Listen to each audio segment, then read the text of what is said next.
강민준 씨, 거기 계셨군요. 잠깐 얘기 좀 하시죠. 그 순간 예비사위의 얼굴이 창백하게 변했어요. 마치 모든 피가 빠져나간 것처럼. 이런 사기꾼이랑 결혼하려고 오히려 이 자리를 방해한 우리한테 고마워해야 할 걸. 그 순간 저는 모든 걸 깨달았습니다.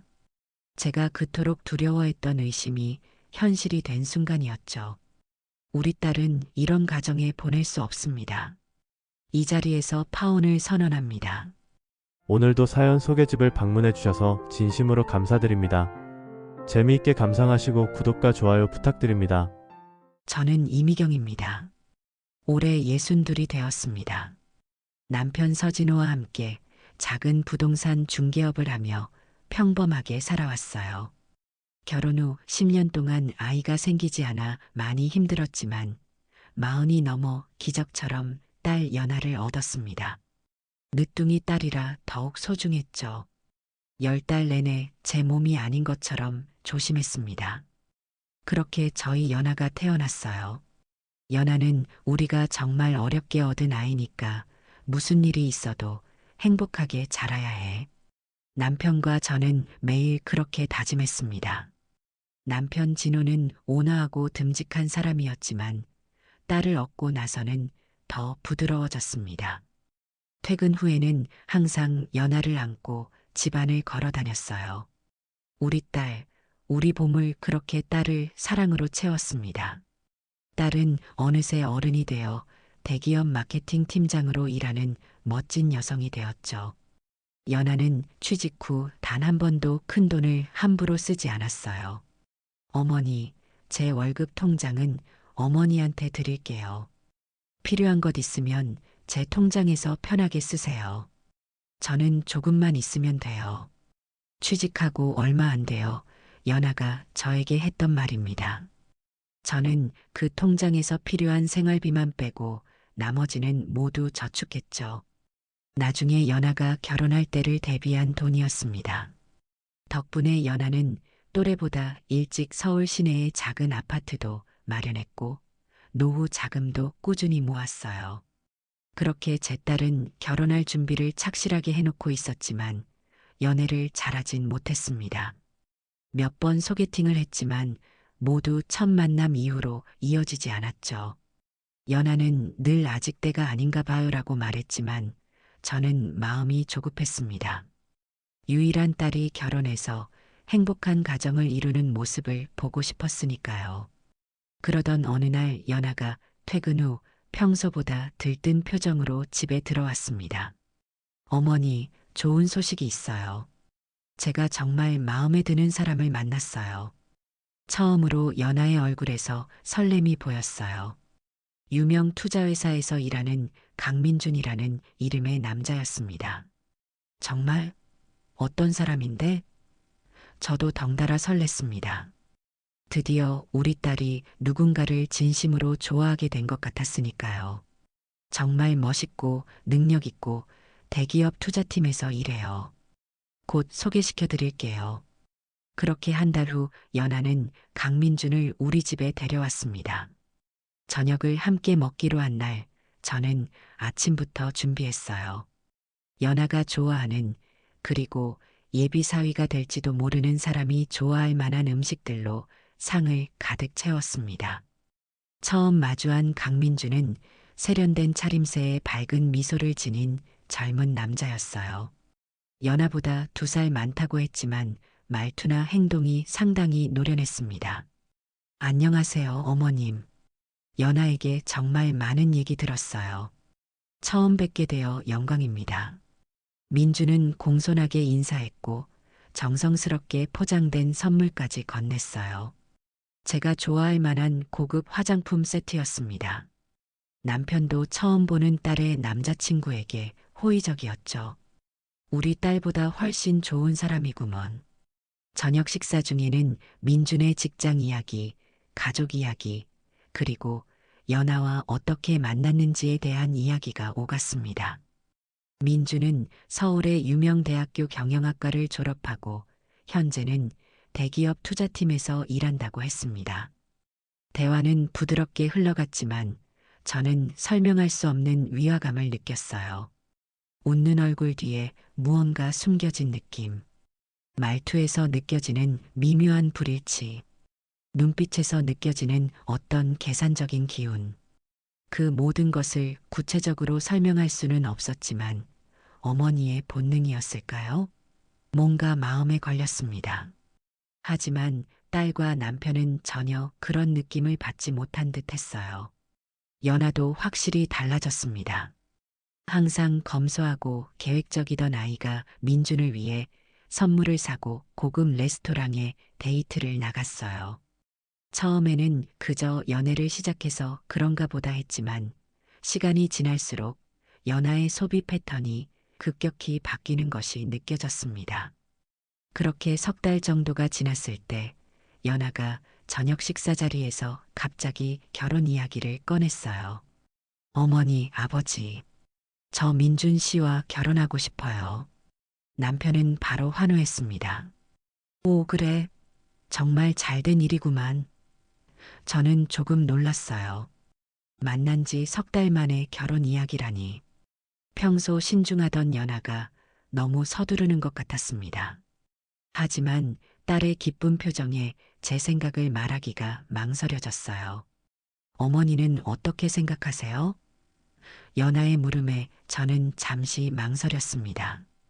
글쎄, 너희가 만난 지 얼마 안 됐잖니. 조금 더 시간을 두고 서로를 알아가는 건 어떨까?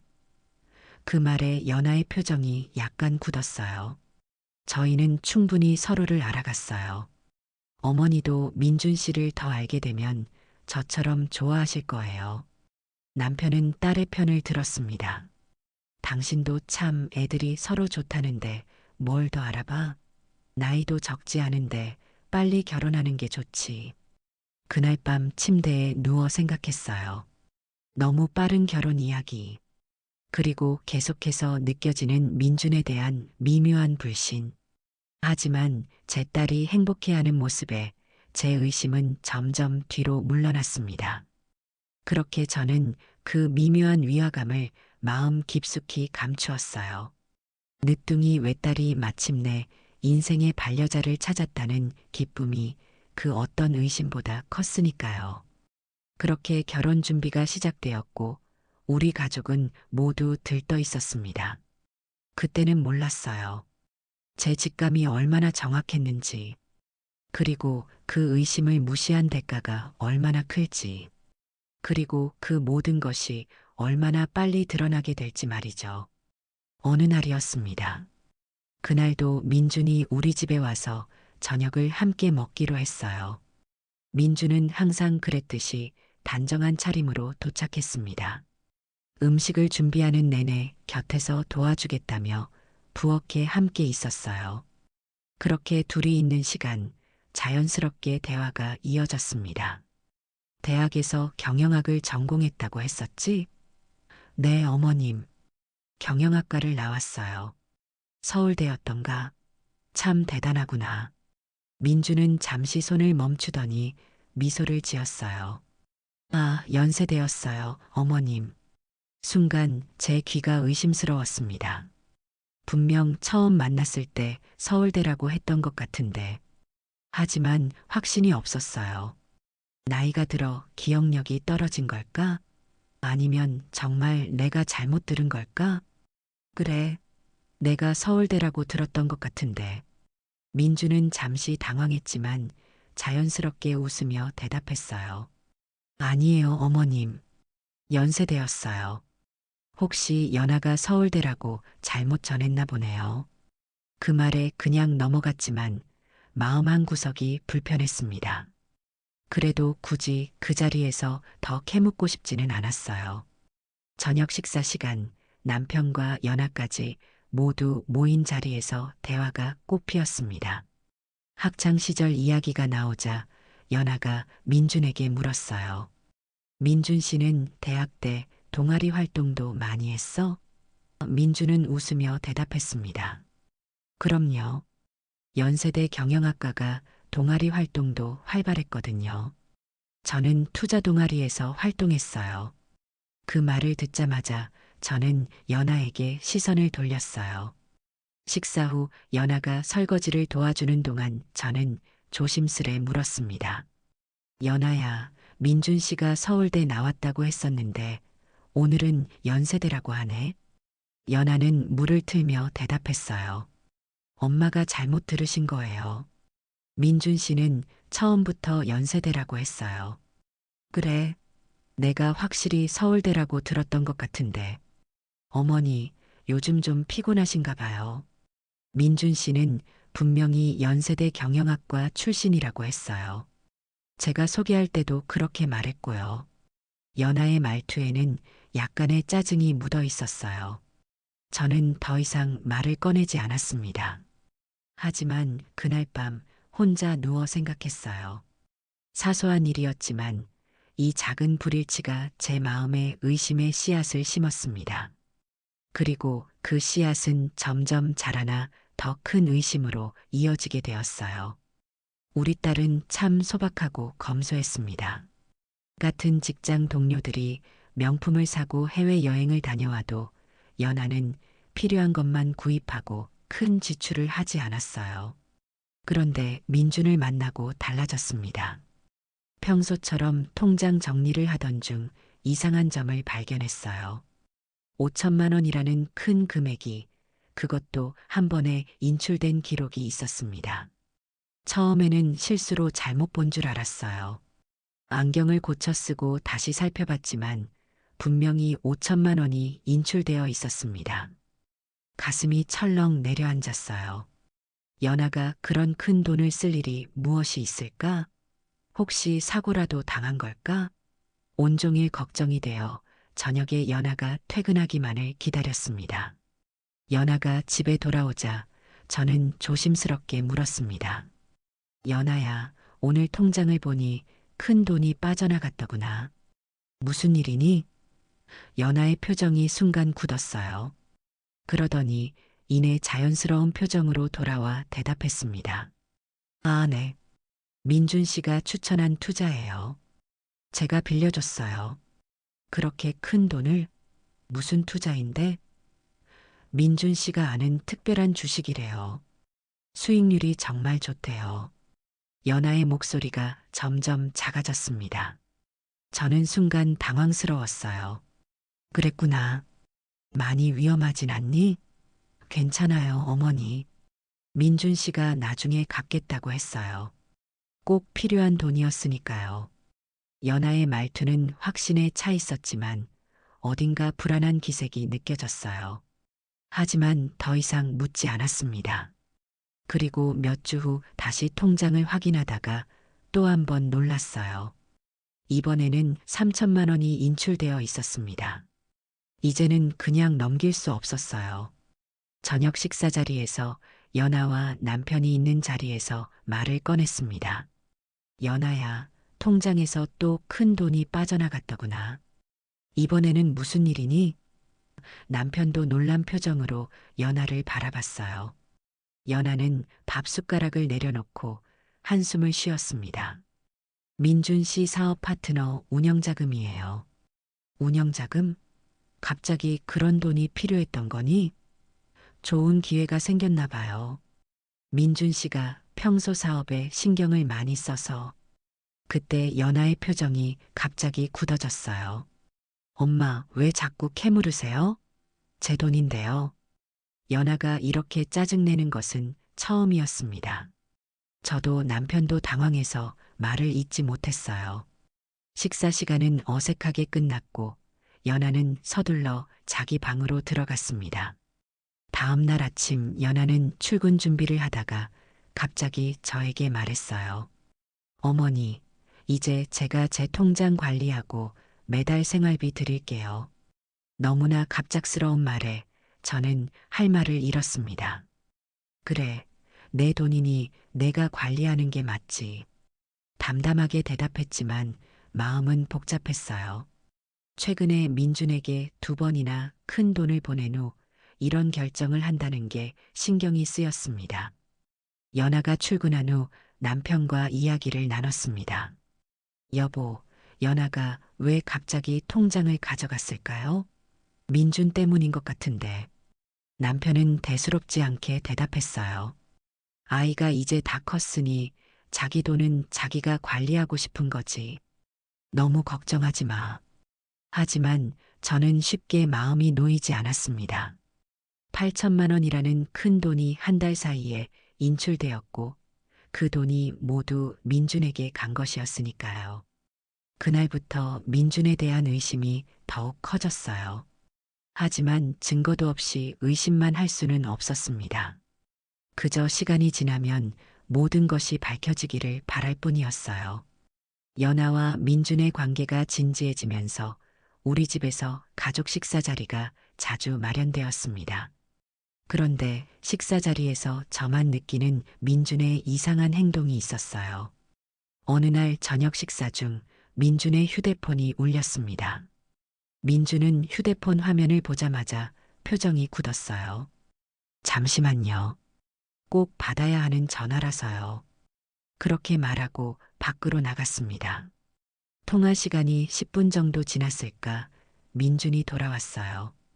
얼굴은 창백했고 분명 밝게 웃으려 노력했지만 눈빛만은 불안해 보였습니다. 죄송해요. 회사 일이었어요. 남편과 연아는 아무렇지 않게 받아들였어요. 오히려 연아는 민준이 일을 정말 열심히 한다며 자랑스러워했습니다. 하지만 저는 왠지 모를 위화감을 느꼈어요. 얼마 지나지 않아 또 비슷한 상황이 벌어졌습니다. 이번에는 민준이 저희 집 화장실로 들어가 통화했어요. 저는 물을 가지러 부엌으로 가는 길에 우연히 화장실 앞을 지나가게 되었습니다. 그때였어요. 조용히 닫힌 화장실 문 너머로 민준의 작은 목소리가 들려왔습니다. 이번 주까지만 기다려주세요. 정말 죄송해요. 형님, 잘 들리지 않았지만 무언가 다급한 목소리였어요. 화장실에서 나온 민준은 이전과 마찬가지로 창백한 표정이었습니다. 애써 웃으며 식탁으로 돌아왔지만 그 이후로는 거의 말을 하지 않았어요. 괜찮아요? 무슨 일 있어요? 연아가 걱정스럽게 물었습니다. 아니에요. 그냥 회사 일이 좀 복잡해서 곧 해결될 거예요. 저는 그 순간 확신했어요. 민준이 뭔가 숨기고 있다는 것을. 저녁 식사가 끝나고 연아가 민준을 데려다 주러 나간 사이 남편에게 이야기를 꺼냈습니다. 여보, 민준이 전화 올 때마다 표정이 굳고 불안해 보이는 거 못 봤어요? 남편은 고개를 저었어요. 뭐가? 난 전혀 못 봤는데. 당신 너무 예민한 거 아니야? 아니에요. 몇 번 계속됐어요. 화장실에서 통화할 때 형님이라고 부르는 것도 들었고요. 남편은 한숨을 쉬었습니다. 그냥 회사 일일 수도 있잖아. 자꾸 민준을 의심하면 연아한테도 안 좋아. 남편도 연아도 눈치채지 못하는 이 상황이 답답했어요. 그 후 여러 날을 고민했습니다. 학교 이력의 불일치, 통장에서 빠져나간 거액의 돈, 그리고 반복되는 수상한 전화들. 이대로 넘어가기에는 너무나 많은 의심의 증거가 쌓였어요. 밤마다 잠을 설쳤습니다.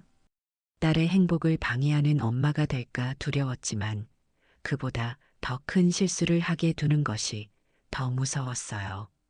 결국 진지하게 대화를 나누기로 결심했습니다. 가족이 모두 모이는 저녁 식사 시간을 택했어요.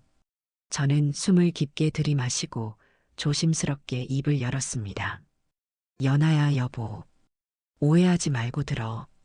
민준에 대해 좀 걱정되는 부분이 있어서 이야기하고 싶어. 순간 식탁의 분위기가 얼어붙었어요.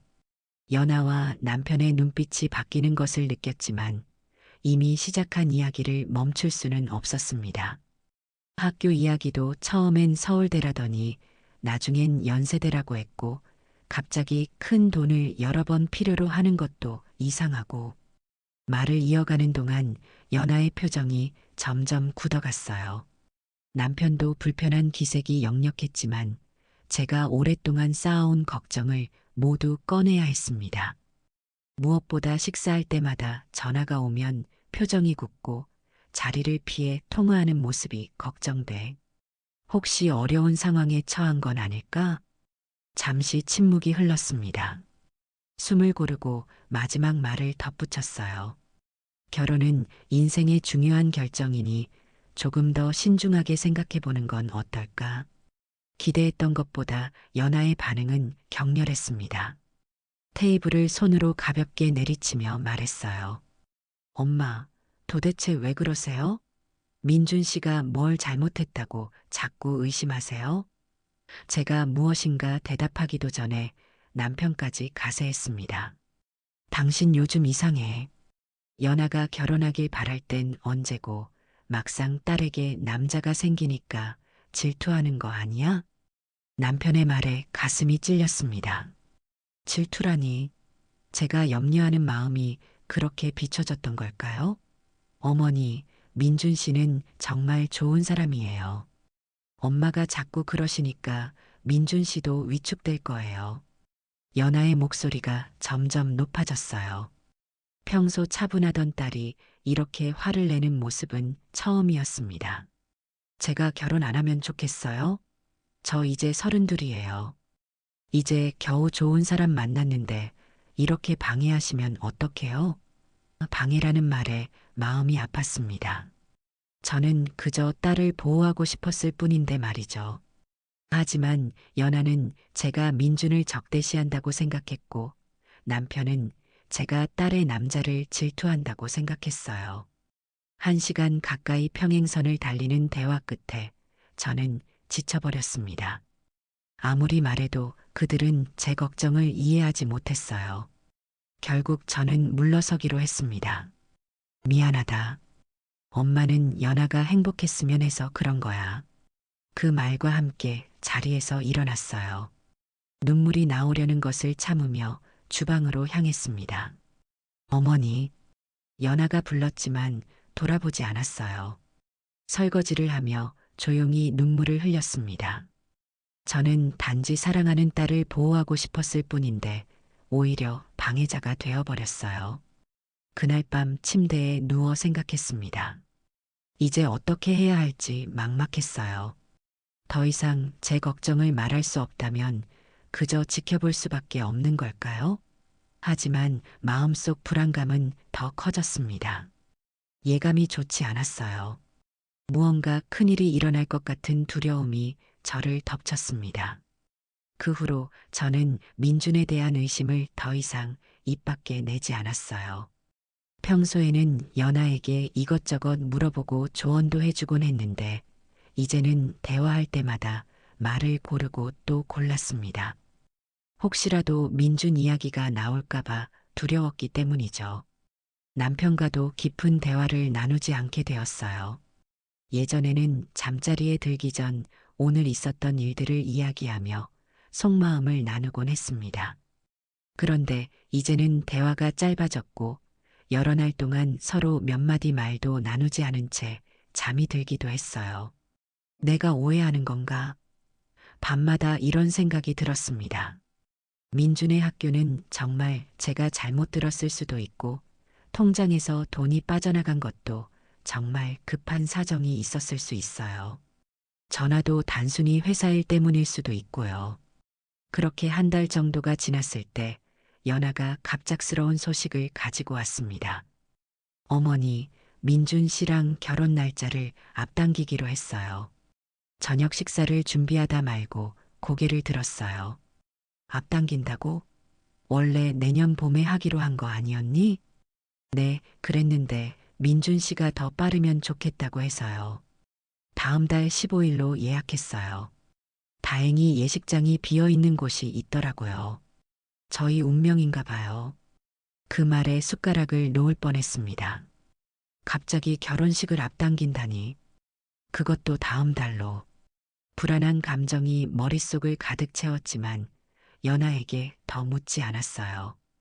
의심을 표현하는 순간 딸과 또다시 멀어질 것이 분명했으니까요. 그래, 알았다. 서두르게 됐구나. 담담하게 대답했지만 마음속 불안감은 커져만 갔습니다. 그날 밤 침대에 누워 생각했어요. 제발 내 불안이 그저 기우이길. 그렇게 기도하며 잠이 들었습니다. 그러던 어느 날 연아가 말했어요. 어머니, 이번 주 토요일에 상견례 하기로 했어요. 민준 씨 부모님을 처음 뵙게 될 거예요. 드디어 상견례 날짜가 잡혔습니다.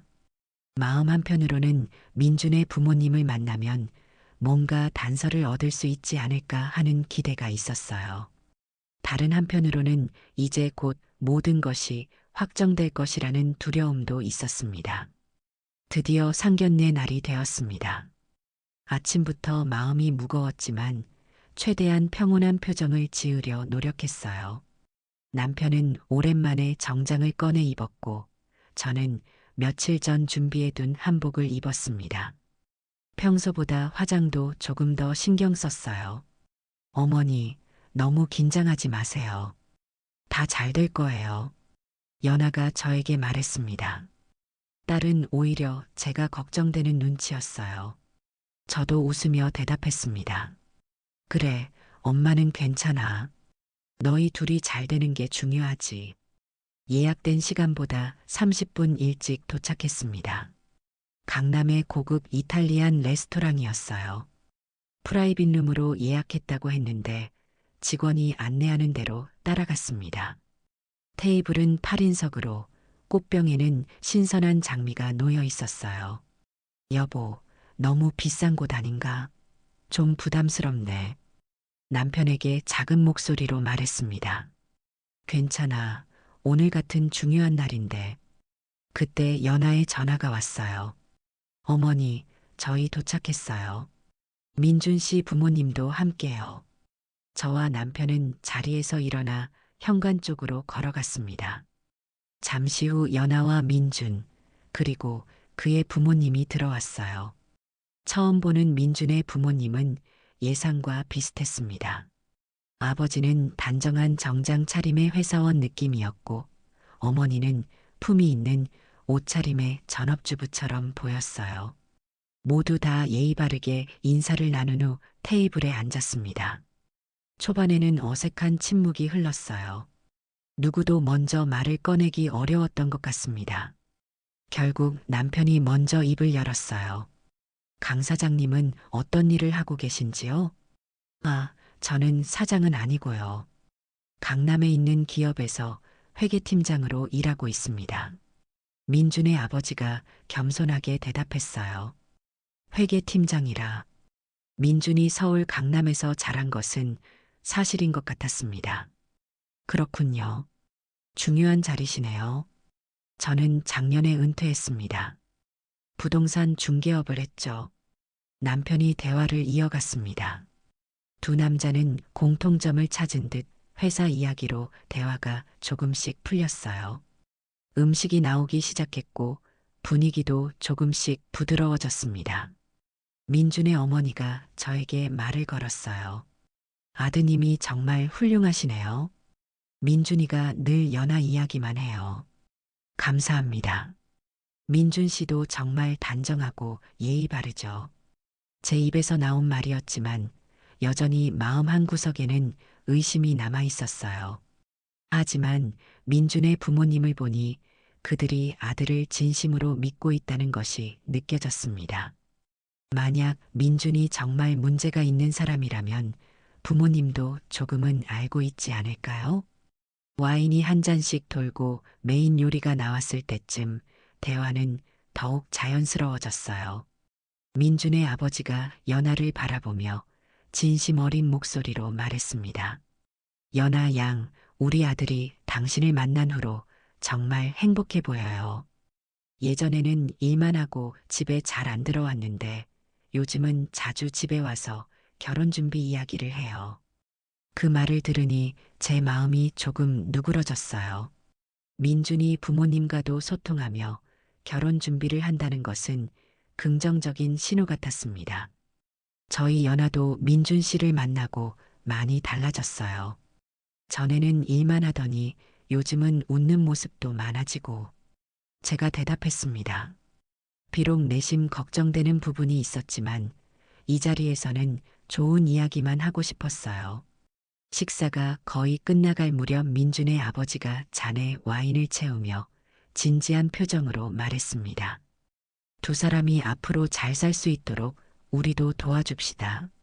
부모로서 해줄 수 있는 건 다 해주고 싶네요. 그 말에 저도 고개를 끄덕였어요. 처음 만났을 때 어색함은 거의 사라지고 이제는 같은 배를 탄 동료처럼 느껴졌습니다. 그들도 자식의 행복을 바라는 부모일 뿐이었어요. 그래요. 아이들이 행복하게 살 수 있도록 우리가 힘이 되어 줍시다. 제 마음의 경계심이 조금씩 풀어지고 있었습니다. 민준의 부모님은 진실된 모습으로 아들을 믿고 있었고, 연아와 민준의 결합을 진심으로 축복하는 것 같았어요. 어쩌면 제 의심이 정말 기우였을지도 모른다는 생각이 들었습니다. 디저트가 나왔고 모두 이야기를 나누며 웃고 있었어요. 처음으로 마음이 편안해지는 순간이었습니다. 하지만 그 평화로운 시간은 오래가지 못했어요. 갑자기 프라이빗 룸의 문이 열렸습니다. 레스토랑 직원인가 싶었는데 문 앞에 3명의 건장한 남자들이 서 있었어요. 모두 검은색 정장을 입고 있었지만 그들의 눈빛과 태도에서 레스토랑 직원이 아니라는 것을 즉시 알 수 있었습니다. 순간적으로 식탁의 모든 대화가 멈췄어요. 남자들은 우리 테이블을 훑어보다 민준에게 시선을 고정했습니다. 강민준 씨, 거기 계셨군요. 잠깐 얘기 좀 하시죠. 맨 앞에 선 남자가 민준을 향해 말했어요. 그 순간 민준의 얼굴이 창백하게 변했습니다. 마치 모든 피가 빠져나간 것처럼 하얗게 질려버렸어요. 손에 든 디저트 포크가 떨어질 듯 흔들렸습니다. 민준의 부모님은 당황한 표정으로 아들을 바라봤고 연아와 제 남편은 거의 동시에 자리에서 일어났어요. 누구세요? 여기가 어디라고 이러시는 거예요? 연아가 단호한 목소리로 물었습니다. 남편도 옆에서 같은 표정으로 남자들을 노려봤어요. 이곳은 가족 모임 자리인데 무례하게 들어오시면 안 됩니다. 나가주시겠어요? 하지만 남자들은 물러서지 않았어요. 오히려 맨 앞에 남자가 한 발짝 더 다가섰습니다. 당신들은 빠지세요. 우리는 강민준하고만 할 얘기가 있으니까. 방해하면 안 좋을 겁니다. 그 목소리에 담긴 위협이 식당을 가득 채웠어요. 그리고 그때 뒤에 있던 두 번째 남자가 소곤거리듯 말했습니다. 이런 사기꾼이랑 결혼하려고? 오히려 이 자리를 방해한 우리한테 고마워해야 할걸. 순간 테이블의 모든 사람들이 얼어붙었어요. 사기꾼이라니. 제 머릿속에서 그동안의 의심들이 한꺼번에 밀려왔습니다. 민준의 얼굴은 이제 백지장처럼 하얗게 변했고 눈에는 공포가 가득했어요. 민준의 부모님도 혼란스러운 표정으로 아들을 바라봤습니다. 특히 민준의 아버지는 완전히 당황한 모습이었어요. 민준아, 이 사람들은 누구니? 민준의 어머니가 떨리는 목소리로 물었습니다. 하지만 민준은 대답하지 않았어요. 대신 급히 자리에서 일어났습니다. 제가 나가서 얘기할게요. 민준의 목소리는 거의 들리지 않을 정도로 작았어요. 연아가 팔을 잡으려 했지만 민준은 재빨리 피했습니다. 곧 돌아올게요. 잠시만요. 그 말을 끝으로 민준은 3명의 남자들과 함께 룸을 나갔어요. 문이 닫히고 테이블에는 무거운 침묵이 내려앉았습니다. 연아는 얼굴이 하얗게 질린 채 문을 바라봤고 저는 심장이 빠르게 뛰는 것을 느꼈어요. 그제서야 제 직감이 옳았다는 것을 깨달았습니다. 연아는 문을 향해 움직이려 했어요. 가서 확인해 봐야겠어요. 남편이 연아의 팔을 잡았습니다. 진정하고 잠시 기다려보자. 무슨 일인지 확인부터 해야 해. 연아는 안절부절 못하며 의자에 앉았다가 일어났다를 반복했어요. 시간이 흘렀지만 민주는 돌아오지 않았습니다. 10분, 20분, 30분이 지나도 민주는 나타나지 않았어요. 결국 연아가 참지 못하고 밖으로 나갔습니다. 몇 분 후 돌아온 연아의 표정은 더 심각해져 있었어요. 민준 씨가 없어요. 민준의 부모님은 완전히 혼란에 빠진 모습이었습니다. 민준의 아버지가 아들에게 전화를 걸었지만 받지 않았어요. 그때 민준의 아버지 휴대폰에 문자가 왔습니다. 아버지, 죄송해요. 제가 다음에 말씀드릴게요. 오늘은 이만 돌아가세요. 연아는 그 문자를 보고 망연자실한 표정으로 자리에 앉았어요. 상견례는 이렇게 충격적인 방식으로 중단되었습니다. 주차장으로 향하는 동안 저는 연아의 어깨를 가만히 감쌌어요. 더 이상 말을 잇지 못하고 우리는 침묵 속에서 차에 올랐습니다. 집으로 돌아가는 길, 창밖으로 흘러가는 도시의 불빛들이 마치 눈물처럼 번져 보였어요. 상견례 이후 집으로 돌아온 우리 가족은 침묵 속에 잠겼습니다. 연아는 자기 방에 들어가 나오지 않았고 남편은 소파에 앉아 깊은 생각에 잠겼어요. 저는 부엌에서 차를 끓이며 마음을 진정시키려 했습니다. 그날 밤 연아는 끊임없이 민준에게 전화를 걸었지만 모두 연결되지 않았어요. 문자도 읽지 않은 채 그대로였습니다. 다음 날도 그 다음 날도 민준은 연락이 두절된 상태였어요. 어머니, 저 민준 씨 집에 다녀오려고요.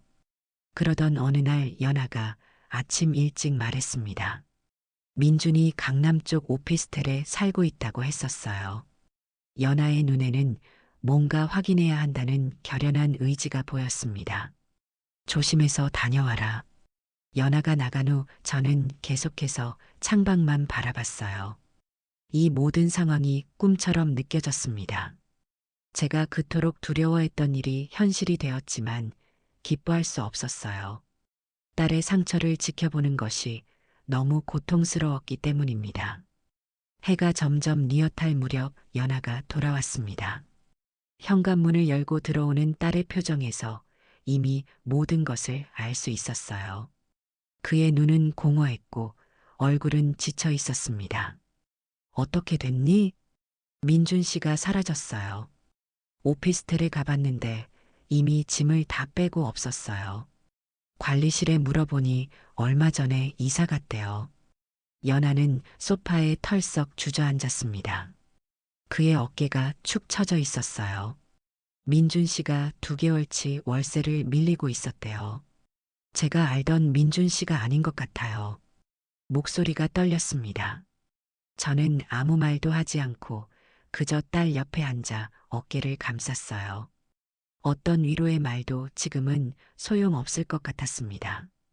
그렇게 일주일이 지났어요. 연아는 회사에 휴가를 내고 집에만 있었습니다. 밥도 제대로 먹지 않고 말수도 줄었어요.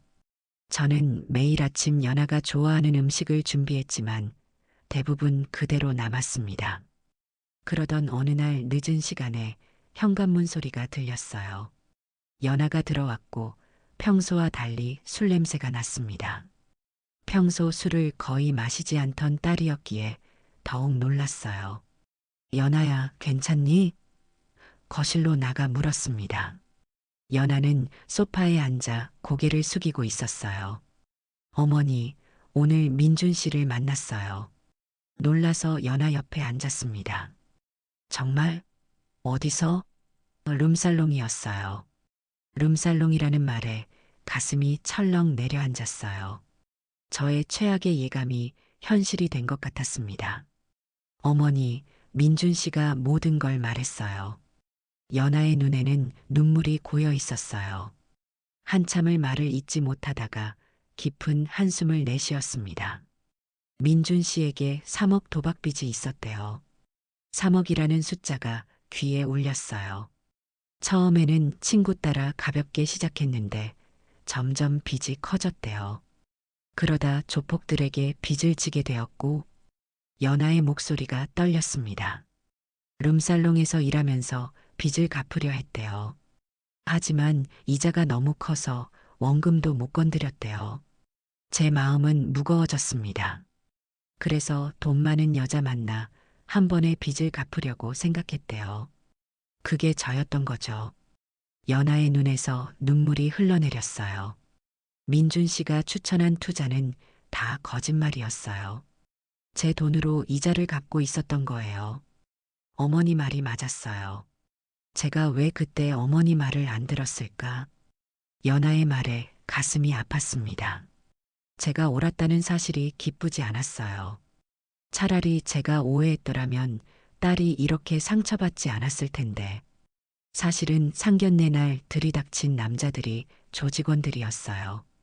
민준 씨 부모님도 진짜 부모님이 아니라 조직의 간부들이었대요. 민준 씨는 사기로 돈을 뜯어내는 일을 여러 번 했다고. 제가 5번째래요. 연하의 목소리가 점점 작아졌어요. 미안해요, 어머니. 어머니 말을 무시하고 오히려 화내고. 그리고 8천만 원이나. 저는 연하를 꼭 안아주었습니다. 괜찮아, 연하야. 돈은 다시 벌면 돼. 내가 다치지 않았으니 그걸로 충분해. 그렇게 진실이 밝혀진 후 우리 가족에게는 깊은 상처가 남았습니다. 특히 연하는 심각한 우울감에 빠졌어요. 아침에 일어나 회사에 가는 일상적인 행동을 하긴 했지만 그의 눈빛에서 생기가 사라졌습니다. 말수도 줄었고 웃음소리는 더더욱 듣기 어려워졌어요. 아침마다 식탁에 앉은 연하를 바라보며 가슴이 아팠습니다. 음식을 앞에 두고도 대부분 손을 대지 않았고 커피만 마시곤 했어요. 한 달 만에 얼굴은 훨씬 야위었고 눈 밑에는 다크서클이 짙게 내려앉았습니다. 딸의 마음을 어루만져주고 싶었지만 어떤 말을 해야 할지 몰랐어요.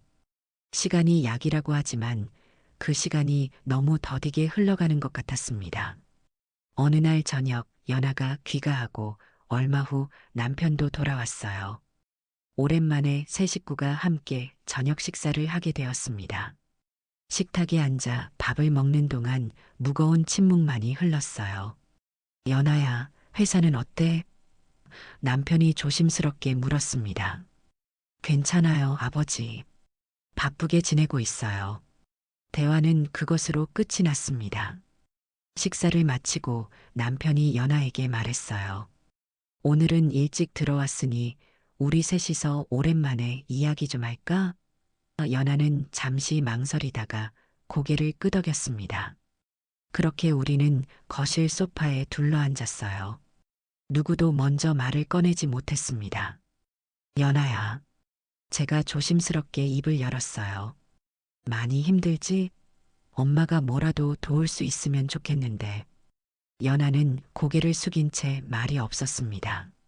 그때 남편이 갑자기 깊은 한숨을 내쉬었어요. 여보, 미안해. 당신 말을 들어봤어야 하는데. 남편의 목소리가 떨렸습니다. 65이 넘은 남자가 이렇게 감정을 드러내는 모습은 처음이었어요. 당신 직감이 옳았는데 오히려 당신한테 질투한다고 말하고. 정말 미안해. 제 손을 꼭 잡으며 남편이 말했습니다. 민준과의 일이 있은 후 1년 반이라는 시간이 흘렀습니다. 연하는 완전히 예전의 모습을 되찾았고 오히려 더 성숙해진 듯 했어요. 회사에서는 팀장으로 승진했고 주말에는 취미로 베이킹을 배우기 시작했습니다. 어느 날 연하의 대학 시절 선배이자 오랜 친구였던 임동현이 해외 근무를 마치고 귀국했다는 소식을 들었어요. 동현은 IT 기업의 해외 사업부에서 일하다 귀국해 창업을 준비 중이라고 했습니다. 연하와 동현은 우연히 만나 연락을 주고받게 되었어요. 동현은 연하가 겪은 일을 들은 후 자연스럽게 그녀를 돕기 시작했습니다. 함께 산책도 하고 연하의 베이킹에 관심을 보이며 조언을 해주었어요. 특히 연하가 작은 디저트 카페를 열고 싶다는 꿈을 진지하게 들어주고 사업 계획을 세우는데 도움을 주었습니다. 처음에는 단순한 친구 사이였지만 시간이 지날수록 둘의 관계는 깊어졌어요. 소탈하고 따뜻한 동현의 모습에 연하는 조금씩 마음을 열기 시작했습니다. 저는 동현을 보며 진짜 사위감이라고 생각했지만 지난 일로 상처받은 딸이 새로운 관계를 받아들일 수 있을지 걱정되었어요. 어머니, 이번 주 토요일에 시간 괜찮으세요? 가을이 깊어가던 어느 주말 저녁 연하가 물었습니다. 토요일? 그래, 별일 없어. 무슨 일이니? 제가 누구를 소개해드리고 싶어서요. 연하의 얼굴이 살짝 상기되었어요. 남편과 저는 눈을 마주치며 미소를 교환했습니다. 그래, 누군데? 제가 몇 달 전부터 만나고 있는 사람이에요. 연하의 목소리에서 설렘이 느껴졌어요. 오랜만에 보는 모습이었습니다. 동현 선배예요. 예전에 한번 말씀드렸던. 연하의 눈빛이 반짝였습니다. 딸이 진심으로 누군가를 좋아하는 모습을 보니 저도 기뻤어요. 하지만 한편으로는 지난 일이 떠올라 약간의 걱정도 되었습니다. 그렇구나. IT 회사에서 일한다고 했지? 네, 해외 사업부 팀장으로 일하다가 귀국해서 지금은 창업 준비 중이에요. 정말 성실하고 따뜻한 사람이에요. 연하의 자랑스러운 목소리에 제 마음도 따뜻해졌어요. 하지만 과거의 경험 때문인지 저도 모르게 더 자세히 물었습니다. 나이는 어떻게 되는데? 저보다 3살 많아요. 35이에요. 가족은? 부모님은 원래 강원도에서 작은 농사를 지으셨는데 어머님은 몇 년 전에 돌아가시고 아버님만 계세요. 동현 선배가 외아들이라 서울에 자주 모셔온대요. 연하는 제 질문에 자세히 대답해 주었어요. 지난번과 달리 물어볼수록 명확하게 답했고 자신이 알고 있는 것과 모르는 것을 분명히 구분했습니다. 토요일에 점심 식사 자리를 마련했어요. 어머니, 아버지 모두 만나 뵙고 싶다고 하더라고요. 그래, 좋아. 만나보자. 남편도 고개를 끄덕였어요. 토요일이 되었고 우리는 약속된 레스토랑에 도착했습니다. 연하가 먼저 와서 기다리고 있었고 옆에는 단정한 차림의 젊은 남자가 앉아 있었어요. 우리를 보자 즉시 일어나 공손하게 인사했습니다. 안녕하세요, 어머님, 아버님. 처음 뵙겠습니다. 저는 임동현이라고 합니다. 동현의 첫인상은 화려하진 않았지만 단정하고 편안했어요. 무엇보다 눈빛이 맑고 진실되어 보였습니다. 식사를 하며 이야기를 나누는 동안 동현은 질문에 솔직하게 답했고 자신의 이야기도 자연스럽게 들려주었어요. IT 전공으로 대학을 나와 8년째 일하고 있다는 것, 해외 생활의 이야기, 지금 준비 중인 창업에 대한 이야기까지. 동현 씨는 어떻게 우리 연하를 만나게 됐나요? 제가 물었습니다. 사실 저희는 대학 때부터 알고 지냈어요. 제가 연하 선배 동아리 후배였거든요. 그때부터 연하를 좋아했는데 말을 못했죠. 이번에 귀국해서 우연히 만나 연락을 주고받게 됐어요. 동현이 웃으며 말했어요. 연하도 부끄러운 듯 웃었습니다. 처음엔 그냥 선후배로 차 한잔하는 정도였는데 점점 만남이 이어졌어요. 식사를 마치고 헤어질 때 동현은 정성스럽게 준비한 듯한 작은 선물을 건네주었어요. 별거 아니지만 좋아하실 것 같아서 준비했어요.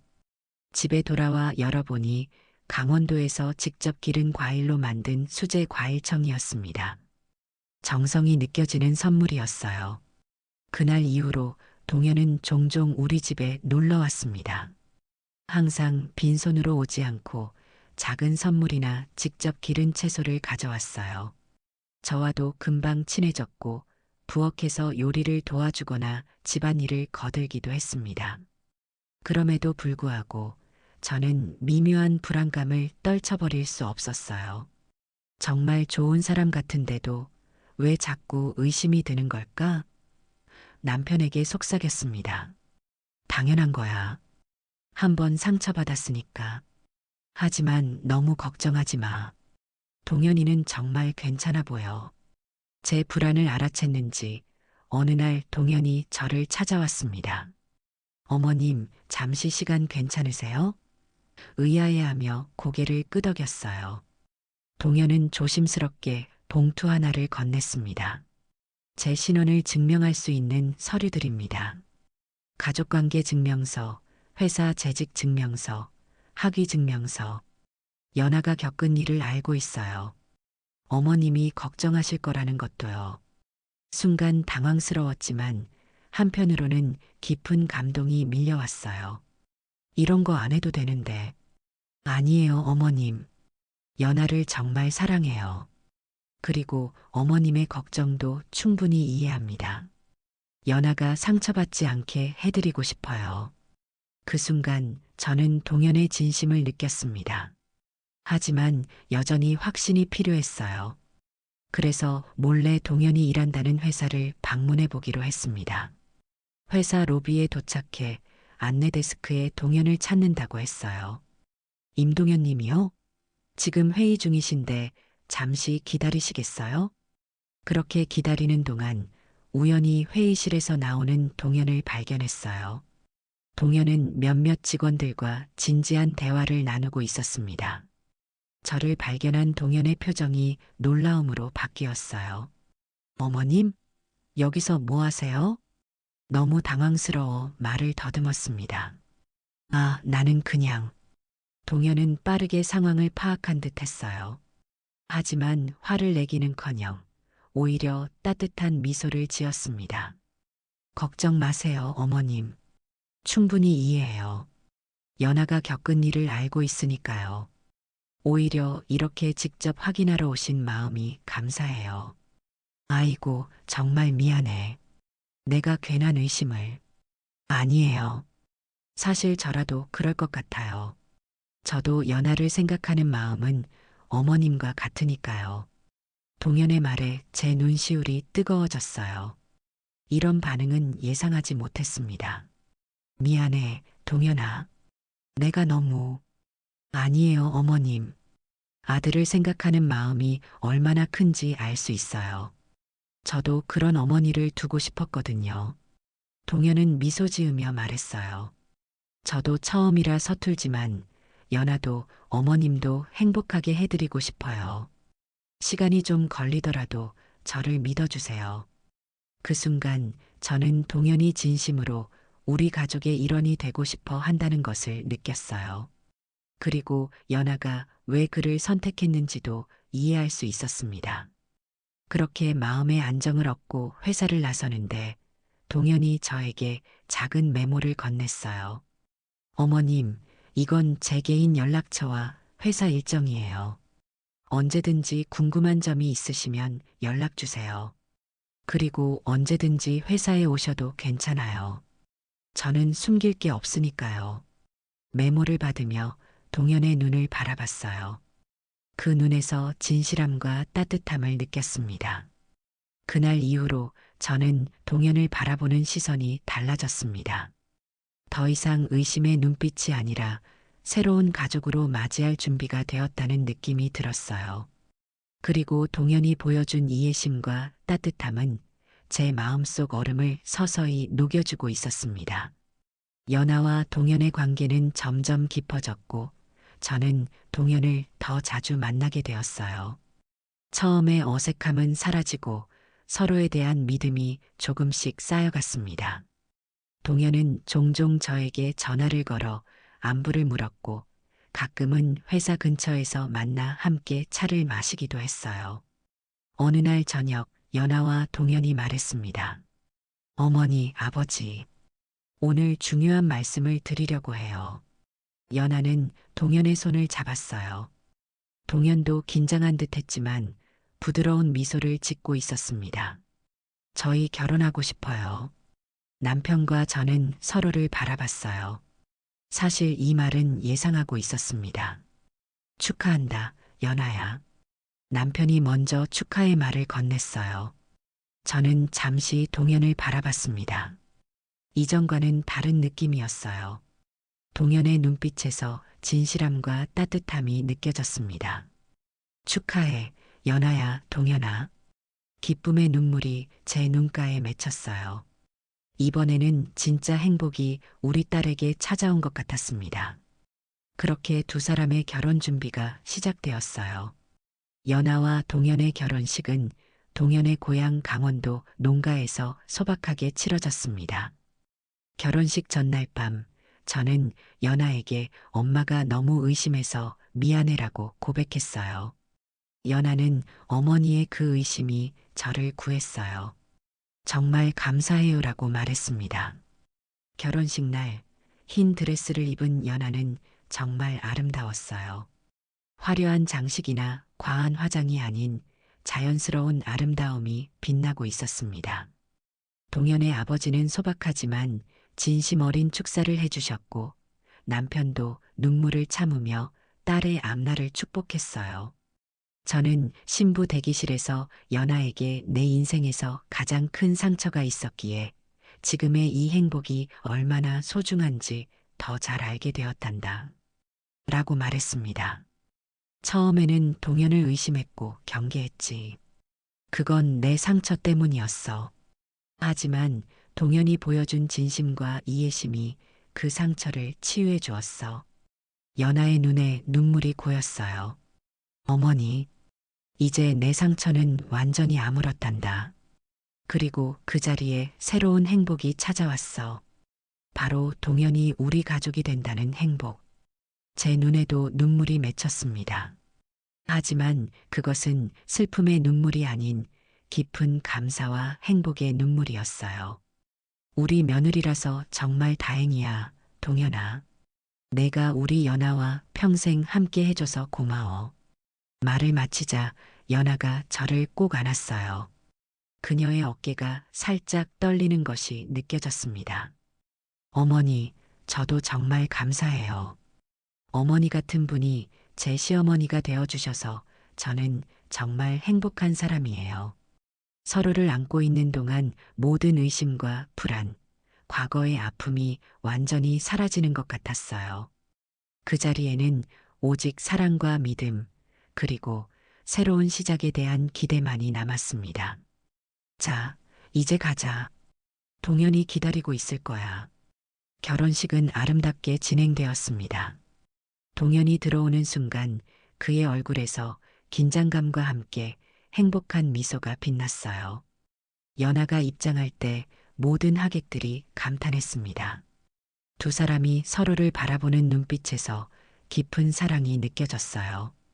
서로의 손을 잡고 평생을 함께하겠다는 맹세를 하는 모습을 보며 저는 가슴 깊이 감사했습니다.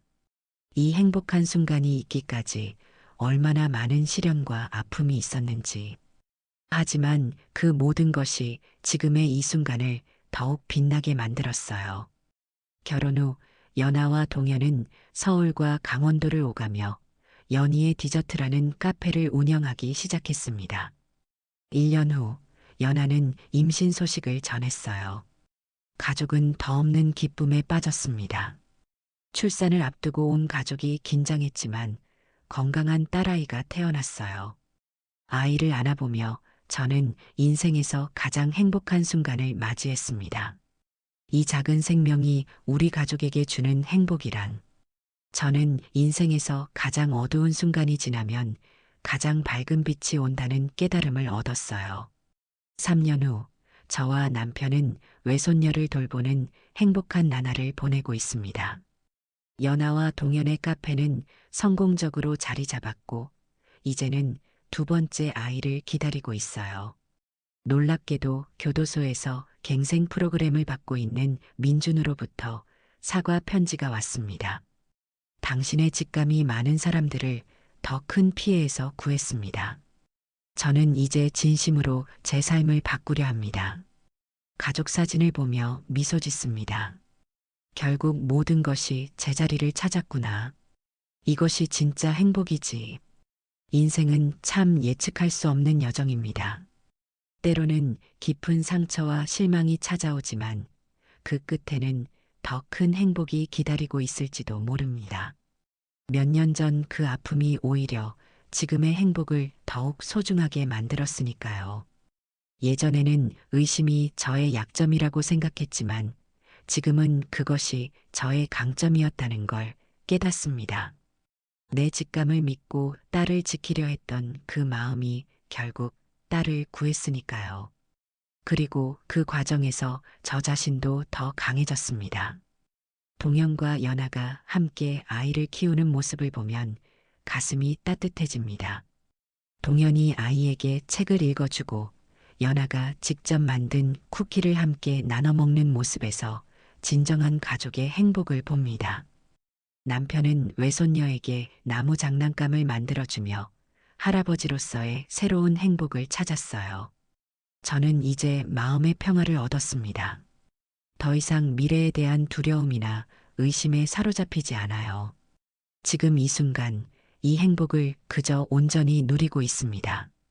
때로는 삶의 가장 어두운 순간이 가장 밝은 빛을 발견하게 해주는 법이니까요.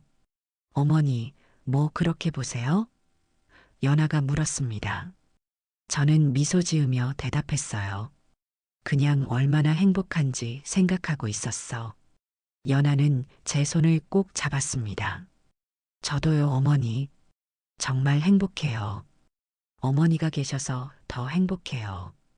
그렇게 우리 가족의 이야기는 계속됩니다. 어떤 어려움이 찾아와도 서로를 믿고 의지하며 함께 나아갈 것입니다. 결국 중요한 것은 완벽한 삶이 아니라 불완전함 속에서도 서로를 사랑하고 지켜주는 마음이니까요. 저는 이제 미래를 두려워하지 않습니다. 어떤 일이 일어나도 우리 가족은 함께 이겨낼 수 있을 테니까요. 여러분의 시간을 함께 해주셔서 감사합니다. 오늘 영상이 도움이 되셨거나 감동을 주었다면 구독과 좋아요 버튼을 눌러주세요. 알림 설정을 해두시면 새로운 감동 스토리를 가장 먼저 만나보실 수 있습니다. 댓글로 여러분의 소중한 의견과 경험도 나눠주세요. 여러분의 응원이 더 좋은 콘텐츠를 만드는 원동력이 됩니다. 다음 영상에서 더 멋진 이야기로 다시 찾아뵙겠습니다. 항상 행복하세요.